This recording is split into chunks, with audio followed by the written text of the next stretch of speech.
what would you advise policymakers today to do, especially with the affordability crisis, and what change would have the greatest positive impact on affordability and the housing supply?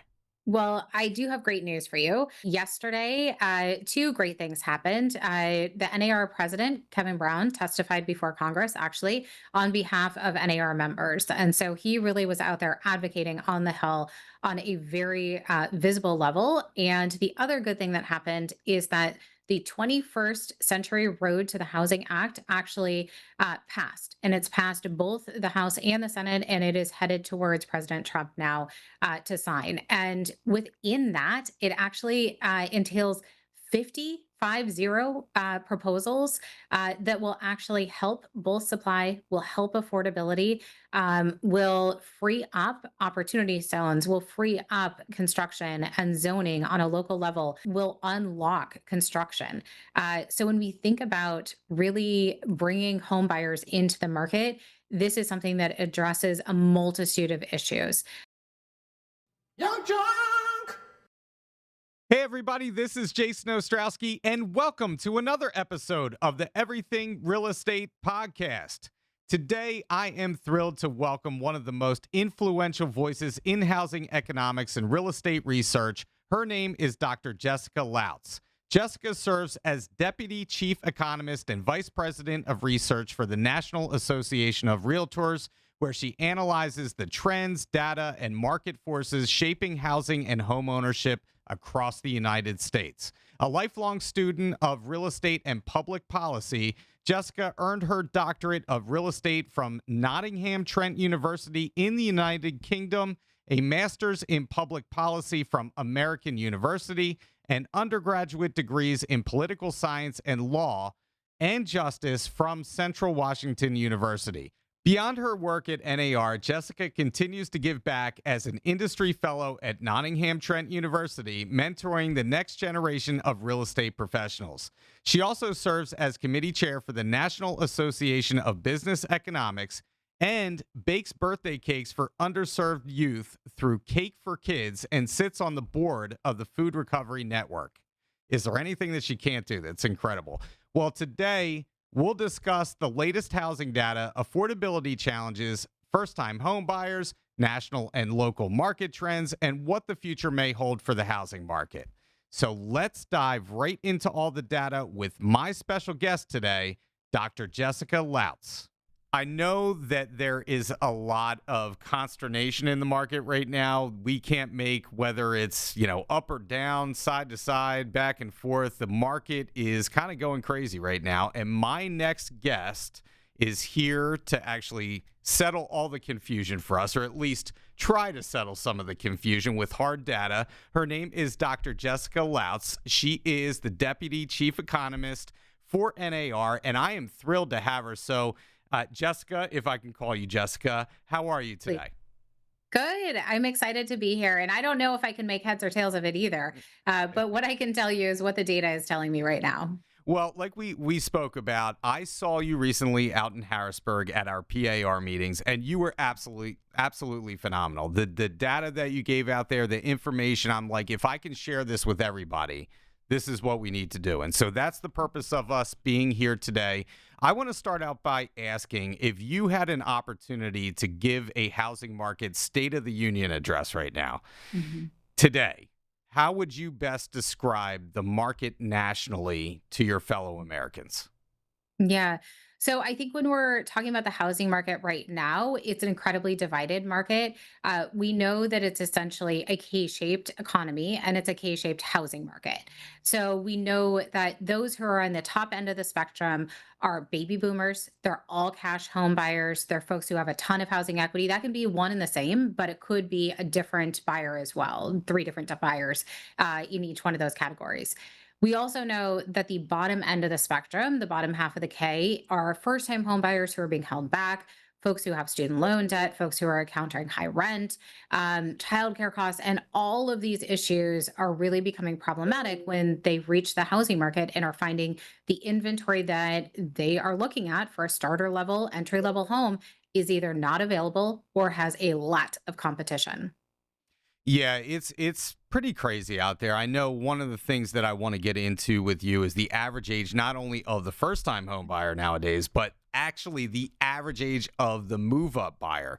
When Mhm. you were speaking at our luncheon, I nearly spit out my dinner roll as you were saying what the average age of the move up buyer was. So it's not just first time home buyers. The market is just really kind of uh, like you said, that K-shaped market is having its toll taken on pretty much everybody out there.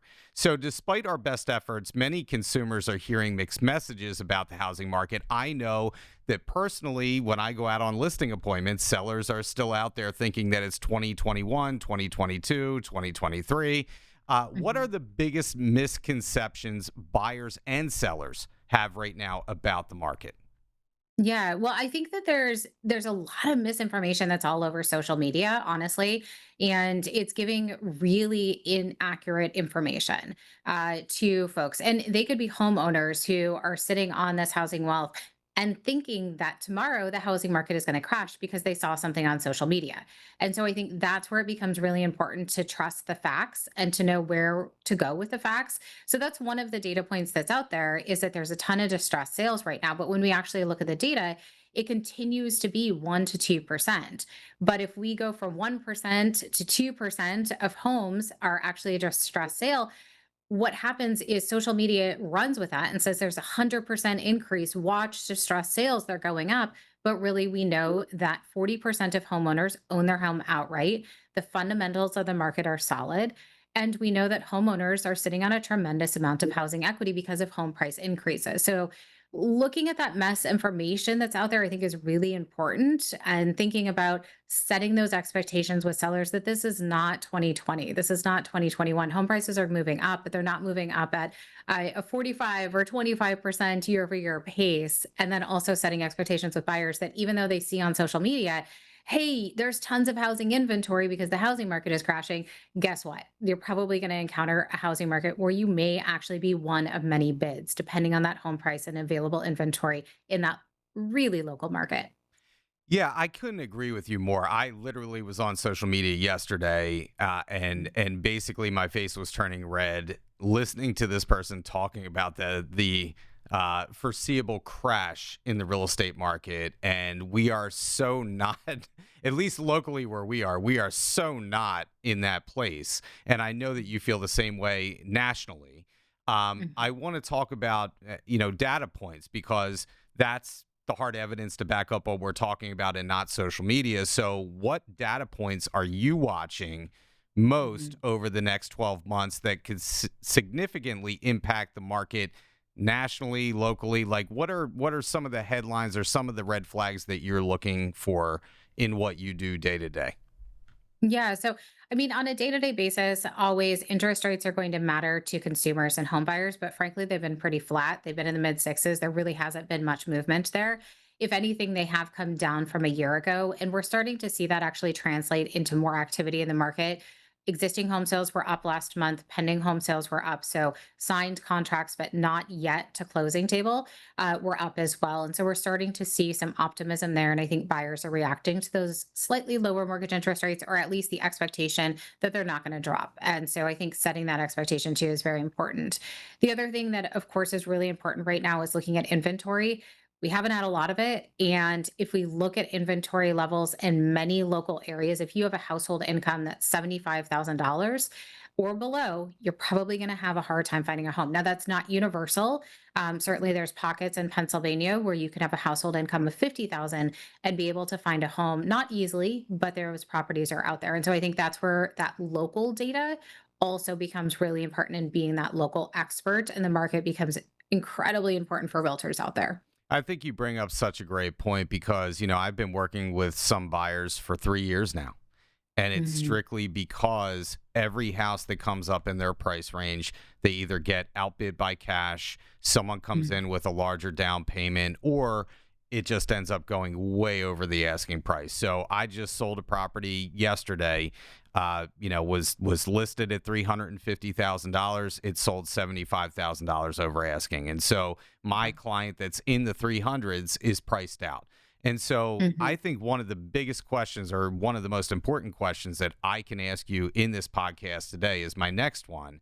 And that is the American dream of home ownership becoming too hard to achieve for the majority of Americans? I really want to just get your take on this, because this is Mhm. something that I really care about and really kind of hits home for me when I see some of my clients out there, particularly first time home buyers, struggling to get their first home and build that generational wealth and start out with that nest egg. Um, how do you feel about the first time home buyer market and those first time home buyers? What would you say to Mhm. them to give them some hope about Mhm. getting their first property?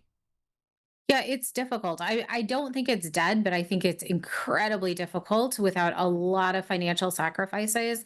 And financial sacrifices can mean on a personal level, but it also can mean purchasing your first home out of where you actually live. And so thinking about what are you willing to do to actually achieve the American dream of homeownership, part of the American dream of homeownership. And so that becomes very unique, I think, to today's housing market. And if we look at the data, what we can see is that the share of first-time homebuyers is just over 20%. If we look on a national level, on an annual basis, and the age of a first-time homebuyer has jumped to 40 when it used to be historically closer to 30. And so that translates into $150,000 of lost wealth gains. It's a really big problem for that person on an individual level. But if we look at successful first-time homebuyers and how they achieved homeownership, sometimes they teamed up with roommates. Sometimes they teamed up with other family members in a multi generational home.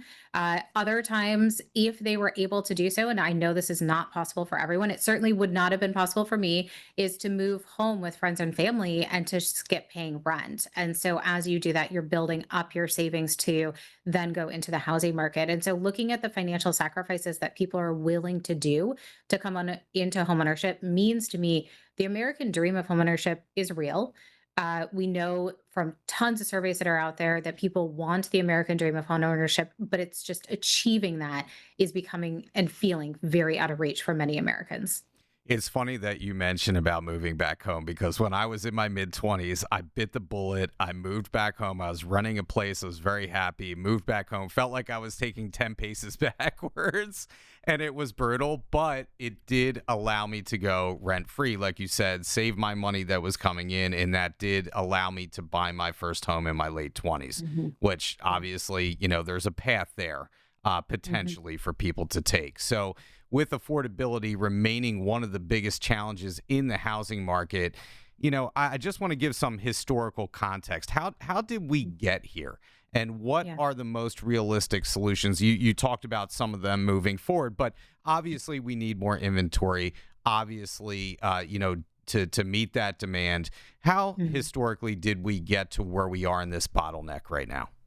Yeah, it hasn't happened overnight. What really happened is that when we look at building activity, it plummeted during the Great Recession. And following the Great Recession, we really have been lagging in new home builds for an extended period of time. That retracted even further if we think about all of the issues that contractors would have had during the pandemic. So, thinking about building supplies and thinking about contractors and laborers and having the documents to actually purchase the land go through a county office when the county office is closed because of COVID. So we know that that really retracted building activity and slowed it way down too. So the length of time to bring a new build in became much more difficult.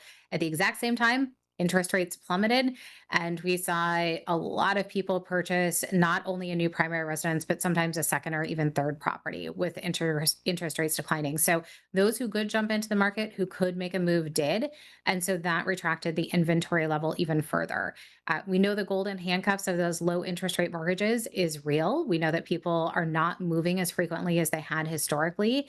And some of it's interest rates, some of it's the age of home buyers moving up. Essentially, first time home buyers now skipping that starter home because they're moving into that first home as a later age. And also knowing that baby boomers are the biggest share of home buyers nationally. They're more than 40% of the market. And unless they have a really big incentive to move, they're not necessarily going to jump into the housing market today. And of course, capital gains threshold has not been risen since the 1990s as well. And so that's another hesitancy for homeowners to really make that move too. So a lot of reasons, but not a ton of increase in inventory at this moment. I just had that capital gains conversation with a client literally 2 days ago. Mhm. And they were very hesitant to move on, but we found them the perfect home, and they did make an offer. We got the property. I found out yesterday, actually last night. We're going to be listing their property coming up. I want to shoot a theory at you. All right. So Mhm. I have a theory about on the buying side, usually buyers are, if rates are going above 7 right now, at least where we are, buyers are more loath to potentially make offers on property. They can live with the sixes. On the selling side, I find that if they dip into the fives, they're more Mhm. likely to list their properties because they know that that 3% interest rate is not coming back anytime soon. Mhm. Do you Mhm. feel like I am accurate with that thought? How does the data shape up to what I'm saying about interest rates for sellers and for buyers? Well, certainly if we saw interest rates at 6, we would see more home buyers. And we've done an analysis on that. Yeah, actually, even down to a local level. So if you want to check that out, shameless plug in our Metro Market Stats dashboard, Absolutely. you can check that out. But what I would say is that at 7, there's a lot of hesitancy. At 6, you see more movement. And it's both affordability, but it's also homeowners. So thinking about a first time home buyer who suddenly can afford the housing market, but also thinking about that repeat buyer who's saying, yeah, it makes more sense for me. Also, I have a big reason to move, maybe a family change or a long commute. And when rates are at 6, it encourages me a little bit more to make that move. The other thing that I'm going to throw into that equation, though, that I think a lot of homeowners just don't know is housing equity. And I don't think that they necessarily know how much they're sitting on. I don't think that they necessarily know how to obtain it. And I say that a little bit tongue in cheek, but not really, because what we know is that 15% of recent sellers in the last year who are younger boomers had never sold a property. And so this is their first time ever being a home seller. And so, do they know how to obtain their housing equity? Do they know what that means? They've just diligently paid their mortgage for all of those years. And so, the fear that's out there in the market, I think, is real too. I think some of, I mean, rightfully so, but so much of what we do is education, right? And Mhm. we have to educate our clients. I know I try my best to send out, market reports, go over and see my clients, talk about equity, talk about what their next steps are. Like you said, if you're living in a property for 40 years, I just sold a property. They were in there for 50 years. They had Mhm. not bought or sold a property in that long a time. So really had to hold their hand throughout the entire Mhm. process, which I like doing. I like being Sure. that educational source and guiding them the right way. I think that's ultimately the best part of our profession is being able to do your job and do it well for other people and they're happy with your service. So I want to shift to just local market stats if we can. I know Mhm. you and I talked a Yeah. little bit about this. I know you were talking about Pennsylvania a couple weeks ago at that luncheon we were at. So locally to where we are in the Northeast, I'm just going to kind of break it down by the Northeast. Are there any housing trends you're seeing that realtors should be paying closer attention to in our local neck of the woods? Mhm.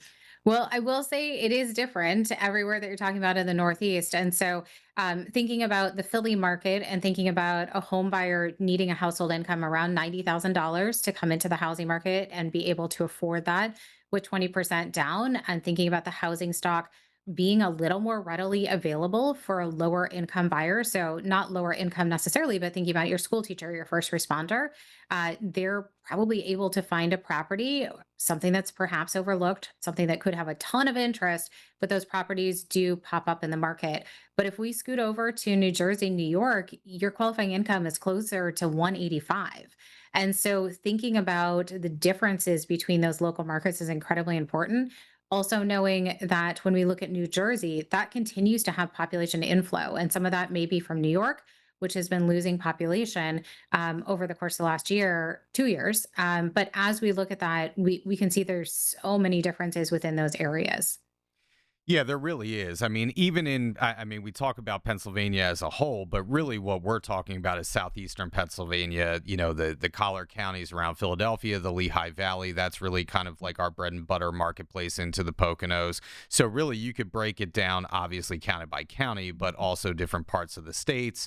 I know, Mhm. South Jersey, we always like to kid that, South Jersey is Philly, North Jersey is New York. but I've been told by several people that there is an actual Central Jersey, so I don't want to forget my peeps in Central Jersey there. So looking specifically at the Philadelphia metro area, New Jersey, Delaware markets, what makes our region different from the national level? I mean, we are very stable. I know I've been told, several times, you see it borne out in the data that our market in Philly is incredibly stable. We don't have those ridiculous highs. We don't have those ridiculous lows. Do you feel that way as a whole about Philly, Jersey, Delaware? Do you feel that way as a whole about that region? I would say that that's true right now, but I do know that during the pandemic, you had a massive inflow of population as people looked to other areas. And as they said, okay, New York City is not the right place for me. Where can I go that's close? And if I need to come back into the city, where can I be? And so that inflow of population certainly happened during the pandemic. And so it did push up home prices a little bit, at least in Pennsylvania. So not completely flat. What I would also say is the Poconos, looking at that vacation area, absolutely gorgeous. But then many of those are second properties that probably were purchased with cash. A lot of them purchased during the pandemic too. And we saw that ramp up in the Poconos activity as well. So again, each area being so completely unique that realtor is working in. And that's where that local expertise becomes so important too.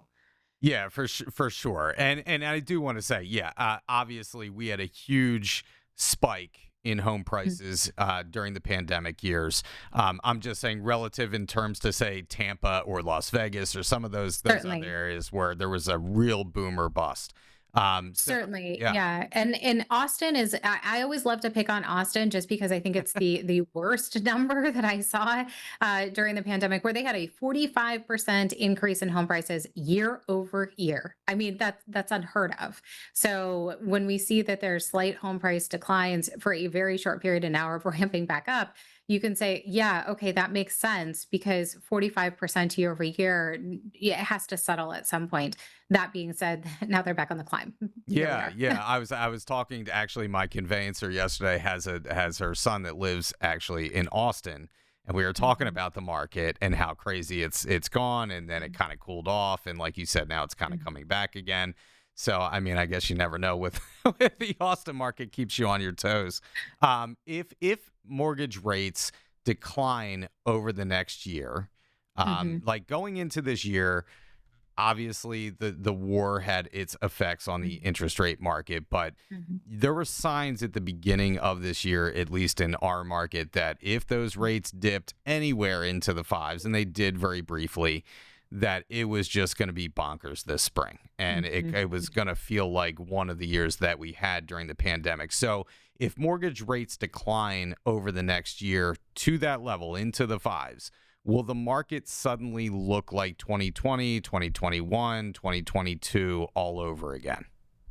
I don't know if we're gonna have the 2021, 2020 years back, and I don't know if we actually want that, No, I because don't. the intensity in that market was not great for buyers, and certainly I heard from many agents it wasn't great for them either. I started to hear the term agent fatigue. That being said, if rates hit five or dip down to low sixes, I think you could see a lot more activity in the market. And the big thing that we have to remember right now is that demographics are on the side of a really hot market. There's a ton of pent up demand from young adults. There's a ton of young adults who have been waiting on the sidelines for years, wanting to come into homeownership and really feeling like they've been shut out. And so, if rates declined, they would make that move, and you would see home sellers placing their homes on the market too. And so, I think you would start seeing that activity in the market. Hopefully, not the frenzy of 2020, but certainly, I think a more frenzied pace than we are seeing right now. I've never needed a nap more than those years of 2020, 21, 22. It was, you're right. I do not want to go through that again. I mean, it was great because you were selling property, but you literally had no time to do anything else in your life. So it's all about balance. All right. So if you were advising policymakers, because Mhm. you are so close to this, and I'm sure you talk to policymakers. I'm sure that you're at high level meetings about policy for housing. Mhm. What would you advise policymakers today to do, especially with the affordability crisis, and what change would have the greatest positive impact on affordability and the housing supply? Well, I do have great news for you. Yesterday, two great things happened. The NAR president, Kevin Brown, testified before Congress, actually, on behalf of NAR members. And so he really was out there advocating on the Hill on a very visible level. And the other good thing that happened is that the 21st Century Road to the Housing Act actually passed, and it's passed both the House and the Senate, and it is headed towards President Trump now to sign. And within that, it actually entails 50 proposals that will actually help both supply, will help affordability, will free up opportunity zones, will free up construction and zoning on a local level, will unlock construction. So when we think about really bringing home buyers into the market, this is something that addresses a multitude of issues. And I think it is very, very encouraging. And it is a huge bipartisan effort. And I think that really underscores that both Democrats and Republicans understand this is a massive issue in America, and it is no longer a coastal issue. This is something that is hitting your everyday Americans, and we have to start working on it and start fixing it. Yeah, I mean, it is one of the largest problems in the country right now, and it's so great to hear that news. Mhm. Obviously, housing starts, like you had talked about, had waned during the pandemic. We Mhm. definitely need new housing, and we need to remove those challenges to get it to the buyers out Mhm. there. So, if we invited you back on this podcast 1 year from today, what do you think would be the biggest housing story that we'll be discussing along the way? Oh, goodness. Well, I think that the biggest housing story, what I would like to see happen, and what Dr. Lawrence Yun has in our forecast, is an increase in home sales activity, an increase in home prices. We're continuing to see that. That has not waned. So we're continuing to see an increase in home prices. I will say that I'm hopeful that first time home buyers have an opportunity, especially with the passing of this act, that we can actually see more first time homebuyers come into the housing market. And if we look at just last month's data, first time homebuyers on a monthly basis did tick up to the highest level that we've seen since 2020. That's encouraging to me because they have been suppressed for a long period of time. So I really do hope that when we're talking about this a year from now, we can say, look, these things are starting to work. We are starting to see more homebuyers building wealth, working that wealth, and making housing trades too. Yeah, I would love. I mean, obviously, we'd all love to see that. And I as we wind down the podcast here, I just want to thank you for coming on. Number one, but I always like to end my podcast on an offbeat question. So I read a little bit about you. I know you went to school in the UK, so you went Yes. to Nottingham Trent. But that's not the only place because you're a very learned person, which we rarely get on this podcast. So I read that you went and received your doctorate at Mhm. Nottingham Trent University, Mhm. a master's from American University, and then Mhm. an undergraduate degrees from Central Washington University. So Yeah. my last question to you is, which school had the best mascot?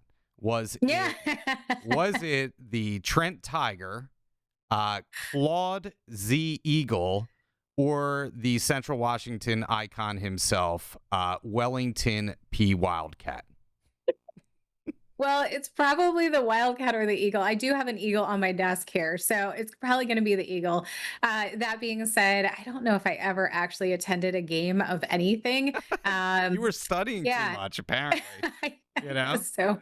Yeah, but Nottingham Trent scones in the UK, so I'm going to go 10 out of 10 on their scones. And So. I know you go back a fair amount. Is that right? So when I was in school, I was working at NAR, and so I did travel on the weekend. I would take a red eye on Wow. Thursday. I'd be in class on Friday and Saturday, and then I'd fly back on Sunday. But I only had to do that uh, 6 or 7 times, and then my graduation. So over a 3 year period. Yeah, it was. That's really cool. Well, listen, thank you for your time. I really appreciate the data, the information. This is great for our agents to hear. And hopefully, I will see you again at a luncheon soon and I can come and say hi to you. That would be great. Thank you so much, Dr. Lautz. Appreciate your Thank you. time. Thank you. Young John.